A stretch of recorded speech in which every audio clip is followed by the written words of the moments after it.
After a series of disappointments with several committees of the August House, Minister for Finance, Planning and Economic Development, Matia Kasaija, in company of representatives of sector agencies, went to the Finance Committee of Parliament to bridge the queries by the members of Parliament relating to issues of accountability. And we have to be open and we have to be accountable. As the Ministry of Finance seeks for Parliament's budget approval of 41 trillion shillings for financial year 2021-2022, the ticking clock has since failed to favour the urgency of the budget approval. Officials from Uganda Development Bank, led by their Chief Executive Officer Patricia Ojangole, could not defend the criteria of acquiring loans at Uganda Development Bank as the legislators poked holes in the management of 455 billion shillings disbursed as COVID-19 stimulus package. The MPs concluded that the stimulus package was instead used to recapitalize Uganda Development Bank. And facilitated projects which were already in a pipeline. Yes. I've been thinking that maybe the misconception or misunderstanding of this funding comes from the name package. Because, when you call it stimulus package, I think the expectation is it should be some maybe bailout or some grant. And I think that is what was expected. And so now you find that the way we are deploying the money is not meeting a lot of expectations. The members of Parliament learnt of what they described as influence by the Finance Ministry after another memorandum of understanding was penned between Uganda Development Bank and Ministry of Finance, Planning and Economic Development to manage the disbursed COVID-19 stimulus funds. Yet initially, it was Uganda Development Bank to take overall charge of the funds. But the point we have picked is,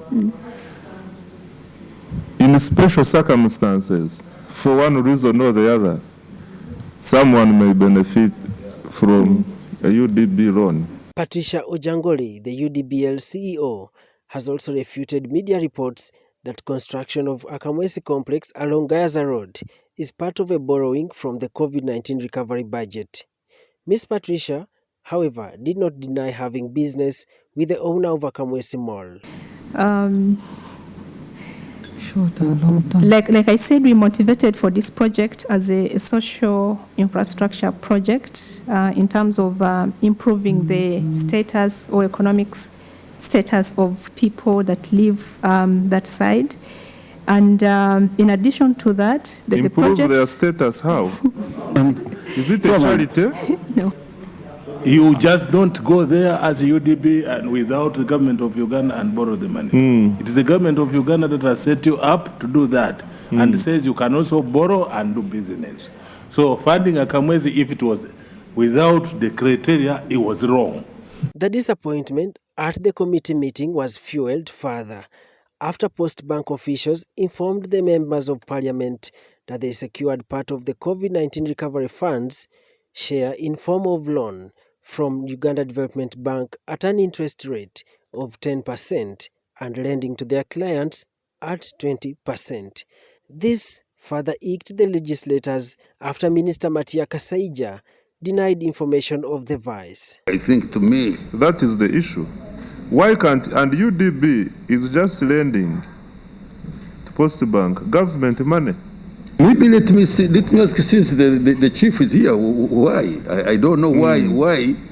If money, if you came and picked money from UDB at 10%, why should you go and lend it at 20%? Maybe let them answer. It is purely the cost of doing business. We have to pay salaries, we have to maintain technology infrastructure, we have to... But I hope, Minister, have taken note. Let's monitor the not activities. take a lot of time on this. That's why there is you should restrict UDB from doing that, because it defeats the intention. Maybe that is an area to consider for improvement, so that the money can come direct to Post-Bank. Daniel Mugoya, UBC News. We made a provision of 481 billion